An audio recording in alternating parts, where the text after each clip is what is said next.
What's going on YouTube? This is BMCool247. Here is my GOAT deck for my Monarchs, and I've been playtesting it the past few days, and I think I found a good balance to Monarchs versus monsters versus spells and traps, and it's actually pretty competitive. I've been winning a lot of matches with this deck.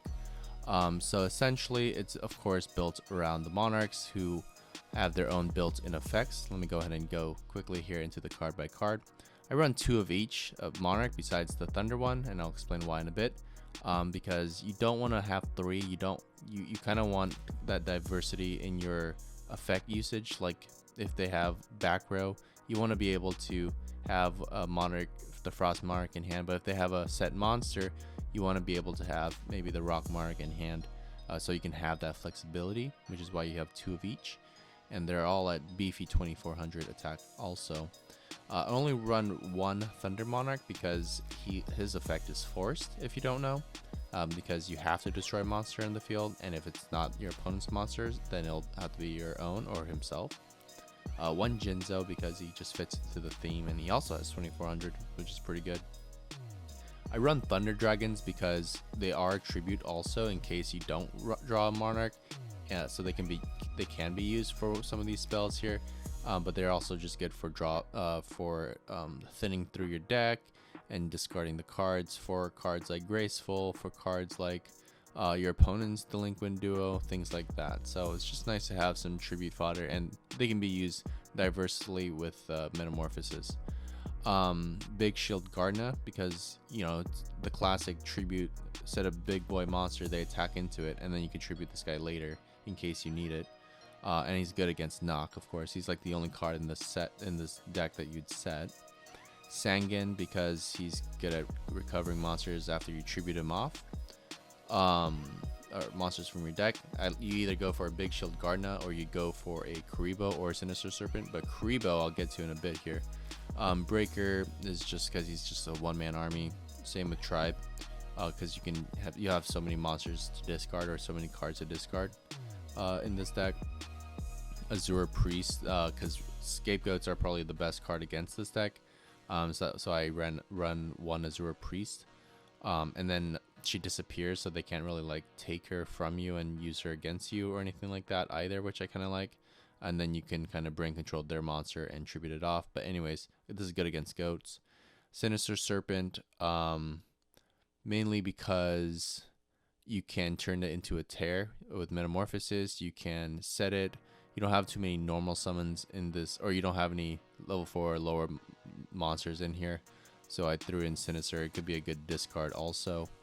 Kuriboh, because a lot of times you're left with just 1 Monarch on the field, and if they do a Snatch Steal and try to shoot for game, you can drop a Kuriboh from your hand and they can't really stop that, which is really nice. And you can search it with Sangan. You can just hold on to it, because a lot of the cases they're gonna take your monster and try to beat you back with it, and if it's only for a turn or a short while and you can take it back eventually, this actually came clutch many times. The trio, spell and trap removal, Prima, unfortunately they don't get their effects when they get special summon from the grave, but it's still nice to have fodder. Brain Control, so this is probably one of the best cards in the deck, because you can take your opponent's monsters that's face up and use the effect and then tribute them off, of course. Don't need to explain a lot of that there. Soul Exchange, you can take their face down monsters. You don't get the battle phase, but if you can pop their back row and kill their face down monster, you're in great field position, and I'd take that over maybe a temporary short-term life point loss. Nobleman of Crossout or Metamorphosis is pretty versatile because there's a lot of level 1s, level 5s, and level 6s in this deck, so what you can make with those. Nobleman of Crossout, it's really good. Like, I know it kind of contradicts with the Soul Exchange a little bit, but it's really good when you don't have Soul Exchange or you just need to get rid of a face down monster, and this just completely clears that, because you don't want to be seeing flip effects go off on their side. And then the typical trap lineup, Magic Cylinder, because not a lot of people expect that and they just attack it anyways.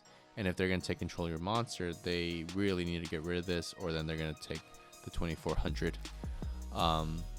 right back to them. And this deck really pressures the opponent to have to keep fighting back at you, and their life points would slowly, you know, go down throughout with this deck that pressures them. So then Magic Cylinder sometimes helps to seal the deal. I won't really go into the side or extra deck here. It's pretty standard. This is just completely anti-meta. But let's go ahead and get into some of the replays.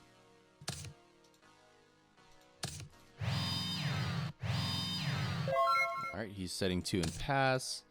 I'm going to do the Thunder Dragon thing, of course. And then I will use Breaker and just see the field a little bit. Get rid of a Royal Decree. And he's going to play a Scapegoat. And this is probably the best card against this deck, because I can't even tribute it off for my monsters anyways. And then he's going to hit me for a good amount here. And set 2 and pass. I'm going to brain control his big guy, tribute it off with my Monarch, and pop his 2 back row. And then kill his dragon. So I make a very awesome return there. And then slowly kill the rest of his tokens, which is what I really hate about Scapegoat.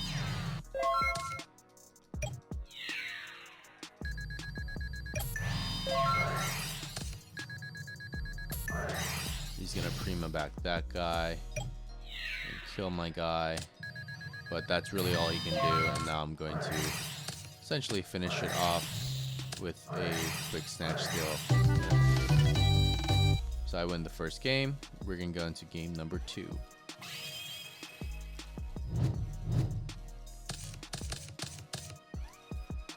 Alright, so I draw an awesome opening hand because I bought a Great and Graceful. Who doesn't like that? That just makes any deck good, right? Almost any deck. Again with the Scapegoat, and I'm like, crap, I'm kind of screwed here. He's gonna Soul Exchange my own guy, but I'm gonna Ring of Destruction first. And he's gonna Monster Gate into a Mirage Dragon. I thought he couldn't because of Soul Exchange that he used this turn, but I don't know. I think it just went ahead and let that go through.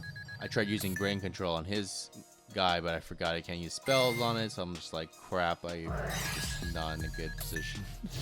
So I just go into DD Lady, banish him because I need to get rid of that crap. And then that Brain Control is really just a waste. Now I wish I just Brain Control this token, but whatever. It is all good. Now I have Tear that I can tribute off for the next turn. And just poke him for 24. And then he draws into Reasoning, which screws me.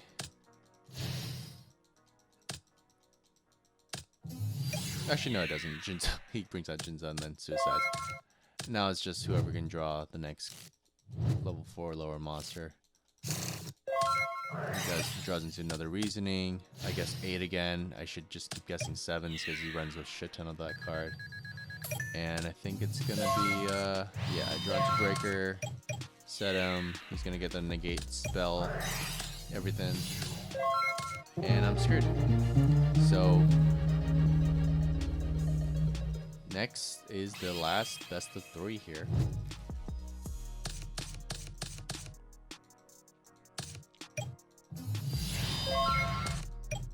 I play a Sangan instead of card. He's gonna kill my Sangan and I'm gonna get the effect.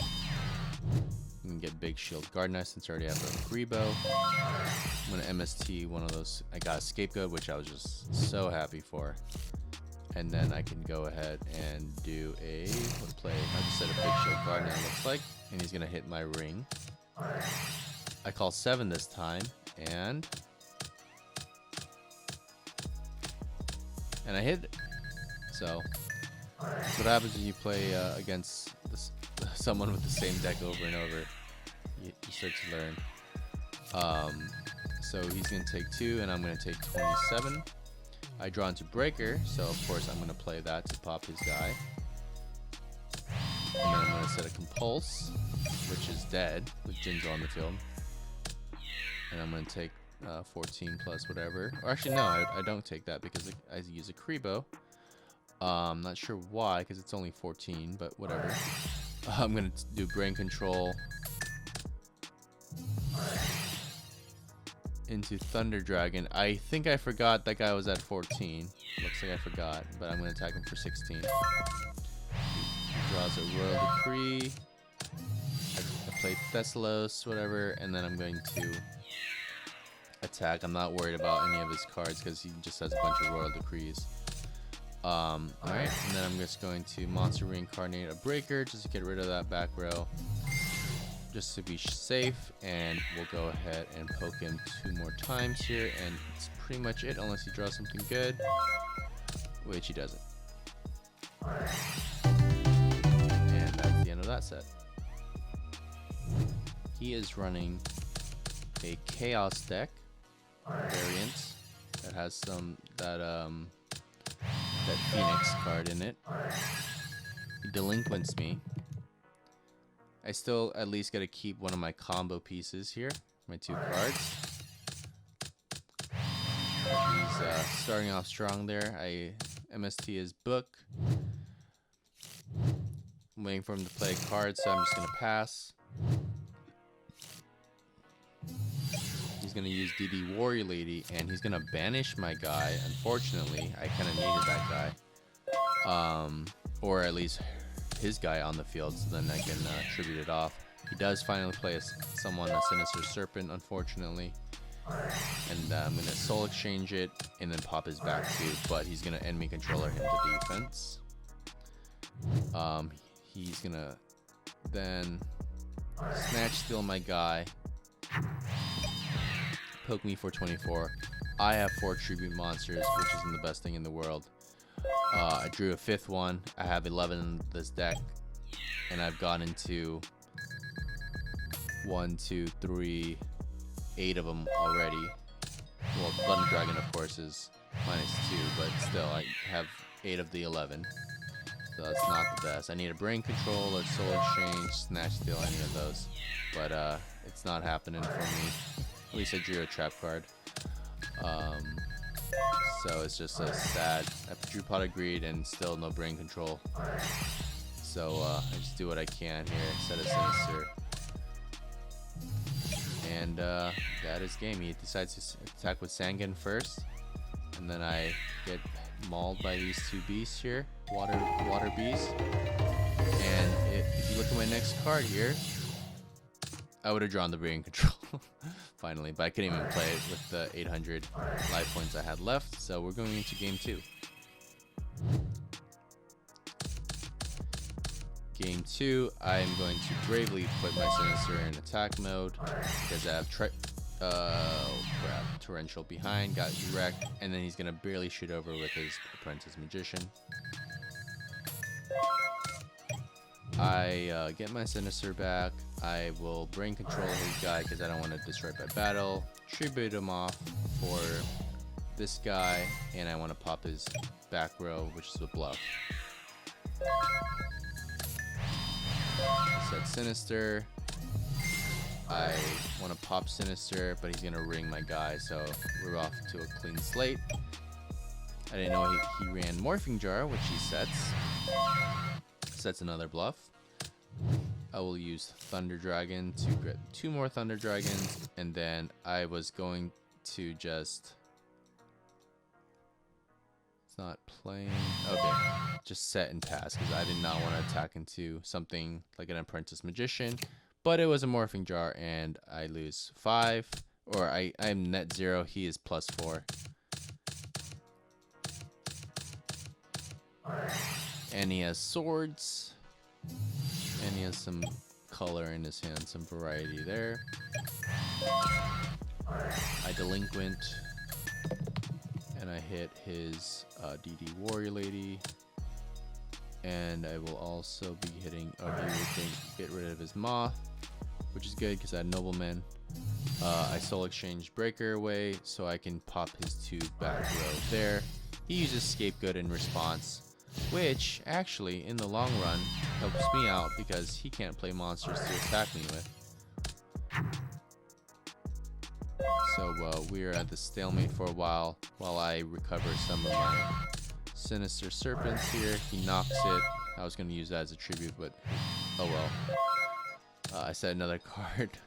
And then Swords is gone. He sets Torrential, which I completely do not expect. Because I summon this guy to pop his 2 back rows, and then bye-bye everything on the field. Bye-bye my Monarchs. And then I get Kuriboh off Sangen's Search. He uses Sangen to attack, and I actually compulse it because I need life points in case I draw a Brain Control, which I do. So I had a really good call on that. Kudos to myself. He uses Prima for his Air Knight, and he's hoping I don't have that guy, which I do. So he took some hits. He can get the +1 off Air Knight. And I'm going to draw into a card, and it doesn't matter because I will get this guy, get the +1 off of him. Actually, it does matter because I can't kill him this turn. I can't use Ring.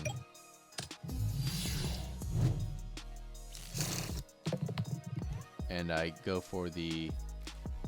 If I hit the other one, I would have won, but I hit that guy, which is fine. That one would have killed me next turn, so it's good to get rid of him. I set what did I set? I set Ring and Pass in case I need to make it a tie. He uses Heavy on my Ring, and he sets a card. He sets a Mirror Force. And the great part about this is I was going to go into the level 6 Ryu guy, but I forgot I need 1,000 life points, and I don't have that at the moment. So I just go into a Drama King. In case it's a Scapegoat, I can stop him from playing Scapegoat, and I have 3,000 defense. So I can just hold the line. I draw into Mirror Force, more defense. Both playing defense now. I go for Thessalos because I'm just like, screw it. Let's just try to go for the win here. And I hit his card. And that's game. And he also had Mirror Force set there. And they were just taking a look at what cards, what shoulda, woulda, couldas. And we're on to game 3.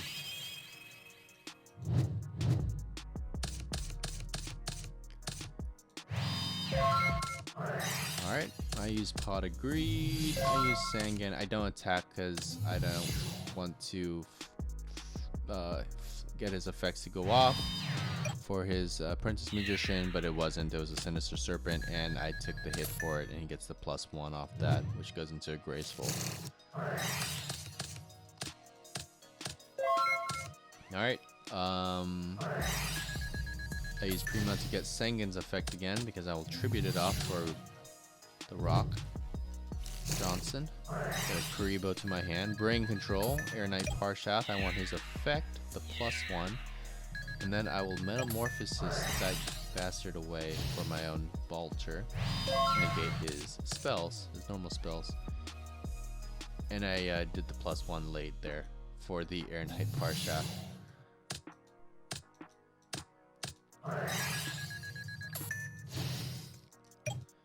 Then he will hit me with his own Jinzo, and I can't use Magic Cylinder.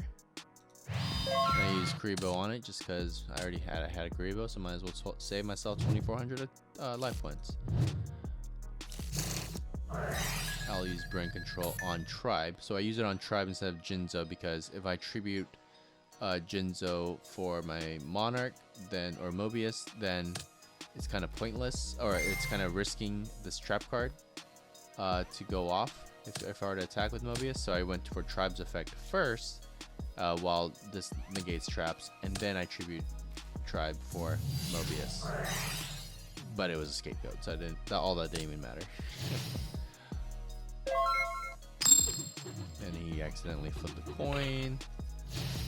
And then his game's lagging, so I'm giving him 2 tokens, and we're off.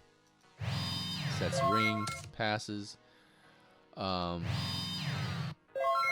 set Big Shield, and I pass. I don't want to go into a Magic Cylinder or a Mirror Force right now. Low do I know his ring. He sets a Hand of Nephthys by pass, or I use knock on it. And I'm just going for it here. I get rid of my big shield. I should have just played it safe, but I'm just going for it here. I accidentally put that to the top of my deck. I take out 2 scapegoats.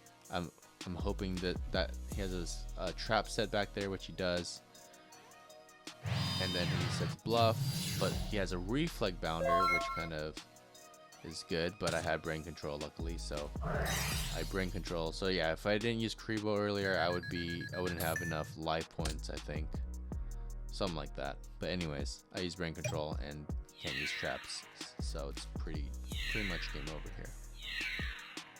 And that's it. That's my Monarchs, like the variety of my Monarchs here. I don't think I drew in my Thunder one at all, but anyways, it seemed to manage without it.